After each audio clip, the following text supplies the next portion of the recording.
Tukwaniriza ku mukutu gwaffe ogwatusomera ennaalu. Tuli ku muko ogwokutaano ogugamba nti omumwa lumbe lwakubiri, era gugenda bwe guti.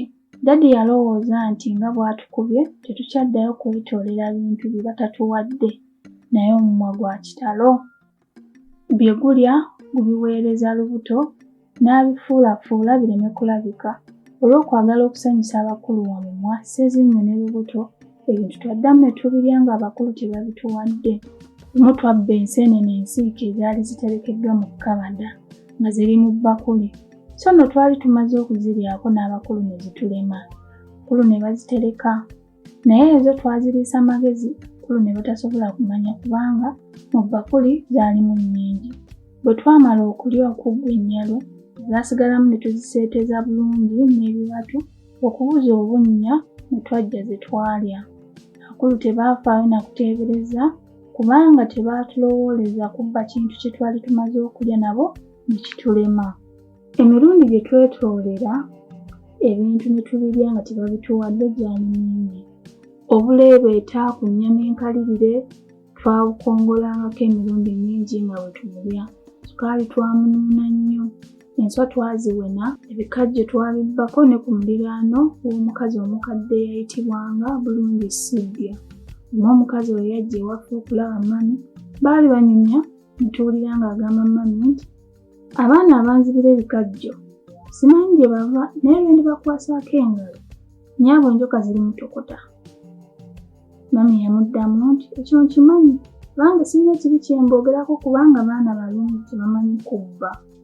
Ebigambo bya Bulungi Sylvia tebyali bya kutiisa, naye mami olugero lugamba nti embwa yange tebba ng'eyise ku lwataaba teyalujjukira, kyeyava agamba munne nti ffe eby'okubba tetubimanyi. Obuggo bwe ndifandojja obwandesezaayo ddala okubba mu maka oba okulya bye batampadde bwali mwenda.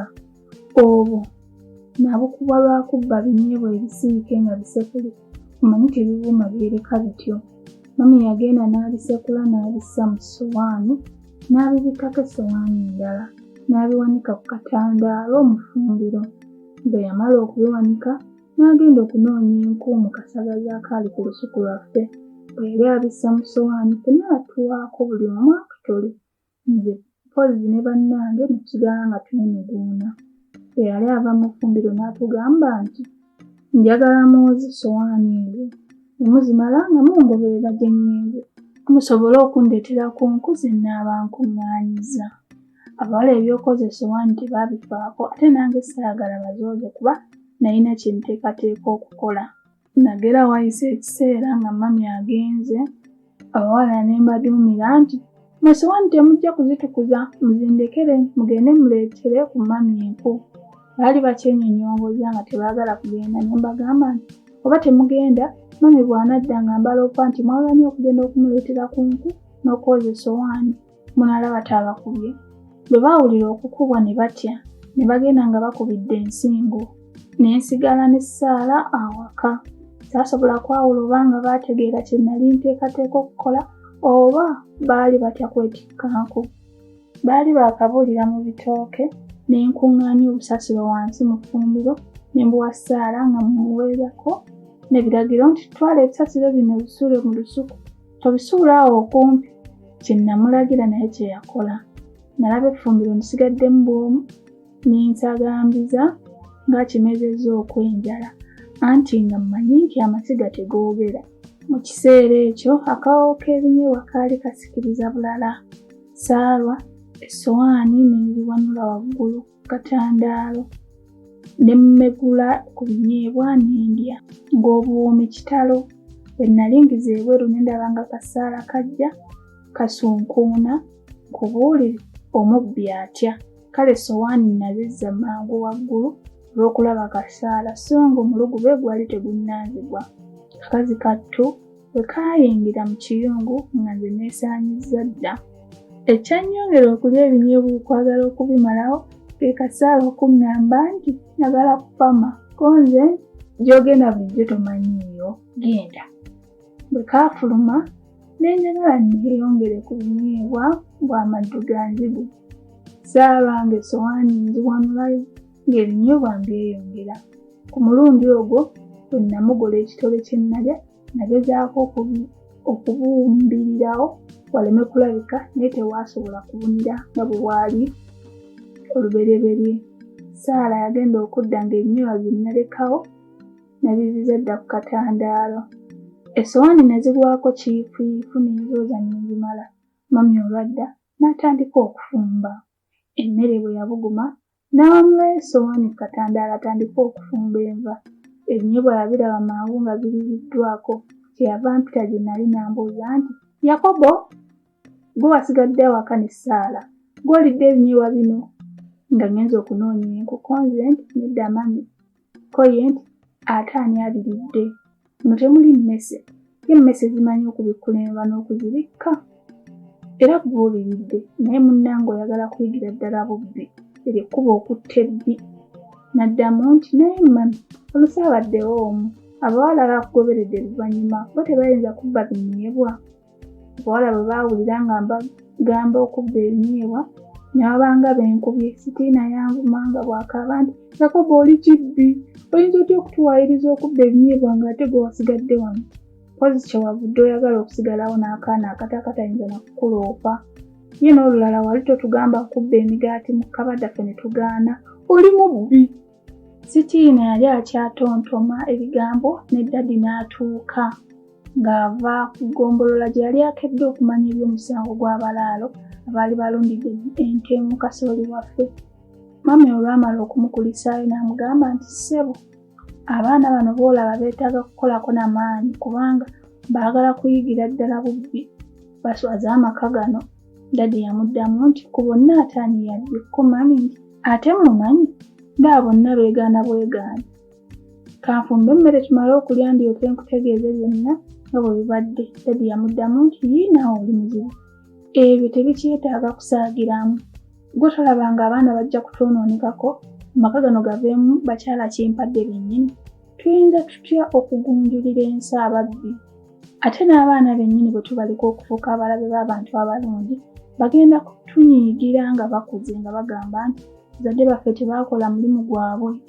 Gwe mbuulira nga bwe bibadde ndaba ekyokukola, eby'emmere sooka obiveeko. Mami teyalwa ng'aluviira ku ntono. Daddy bwe yamala okuwulira byonna n'atubuuza nti abange ani yabbye ebinyeebwa? Yakanda kubuuza nga buli omu ku ffe addamu nti sinnabba binyeebwa. Era ffenna twegaana bwegaani n'agamba nti oba mugaanye okwogera eyabbye mwenna nja kubakuba. Sitiina bwe yawulira okukubibwa n'atulika n'akaaba nga bw'agamba nti nze okunkubira obwerere nga sinnabba ku binyeebwa, kale maama Katonda gy'ali. Ne Flora bw'atyo bwe yagamba, ne Kasaala nako kaajijulwa nti nze sinnabbye ate sinnaaliddeko. Okweraliikirira tekwatukkiriza kuseka. Nze saayina kirowoozo kyonna nti Daddy ayinza okumubumbula nga nze nalidde ebinyeebwa. Nange kyenava nnyongera okwegaana nti nange sinnalya binyeebwa.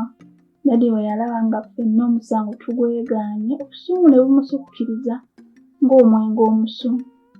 Teyalwa n'agenda mu lusuku n'atemayo akatabi k'omutuba n'akaziŋŋoonyo n'abireeta. Ku mulundi ogwo akatuba yatema kanene ddala. Akaziŋŋoonyo yakayuzaamu obulere, buli omu n'amuwa akake nga bw'amulagira nti kagaaye mangu. Tusaasira okugaaya mangu emiziŋŋoonyo ng'embuzi. Yalaba bugonzi n'atandika okubutuggyako. Sitiina gwe yasooka okugamba nti kawandule wansi. Bwe yakakebera n'amugamba nti dda wali ebbali. Bwe yava ku Sitiina n'adda ku Flora. Bwe yamala okukebera akakene n'amugamba nti naawe dda wali ebbali. Nze gwe yasembyayo okukasaba ng'alinga yali anneeterekedde. Bwe yakatunulako nga konna alaba kabemberedde ebinyeebwa kyeyava ambuuza nti kino kiki? Ko nze nti kiri wa Daddy? Anti olwo mwongera busungu. Bwe yansikambula n'ampomeza ku kitooke nga bw'aŋŋamba nti woo gwe oyigiriza banno obubbi. Obubbi wabuggya wa? Mu luggya luno temuvanga babbi. Jjajjange kiri atabaala yanyaganga bunyazi mu ntabaalo ng'akutte engabo ye Kyowa Omutomi n'effumu ye Mpaawo Magombe Gazza. Kiki kye tukulyako wano? Galamira mangu wansi. anti akabwa kabbi kagumya mugongo. N'ajja nako nti dadi tokuba sikyaddamu mboneredde, naye nga takyampuliriza. Yali yakamba bikobuggo busatu n'empulira ng'obulumi bumpita. Bwe natega ebibatu okutaasa obutuuliro nabyo n'abikomaga. Bwe neeweta okuwonya ebibatu n'asabula entumbwe gwe wamma n'ensoberwa. N'ensigalira kuwoloma ng'embuzi gye basala obulago. Yali yakankuba obuggo 6 mami n'amugamba nti sebo omwana mulekerawo ojja kumutta. Yaddamu nti nze ndi magere ga nkoko. Bwe ndeka omwana ono n'afuuka omubbi abalala balisobola okumutta ng'akuze. Yannyongerayo obuggo obulala 3 ku ntumbwe. N'anta. Bwe yanta saasobola kuyimirira wazira nagwa buli wansi n'enjagala okulya ettaka olw'obulumi. Bye nakola mu mpale yange nkyabijjukira naye sijja kubyogera. Waayitawo ennaku nga 3 nga bamaze okunkuba, Flora n'anyiiga nga tuzannya ne mmukuba. Nannyimba nti Kabbira bamutema ekyambe ng'akwenyuka. Teyalwa n'agenda mpawa biri ewa Dadi. Dadi bwe yampita yaŋŋamba nti naye toli mubbi. Gwe awaayiriza ne batoobo nti babbye so nga gwobbye.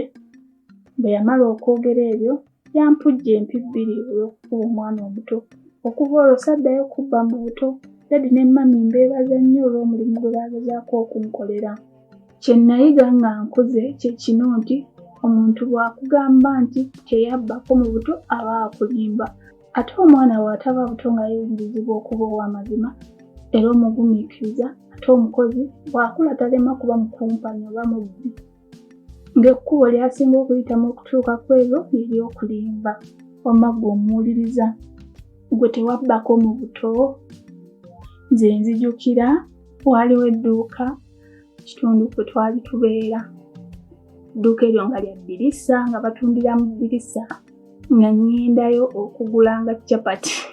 Naye ng'omukono nguyisa mu Bbilisa ne ntoola amagi ng'awo we nalabira. Tusinkane mu muko ogw'omukago ogugamba nti twalibwa mu Kabubbu Primary School.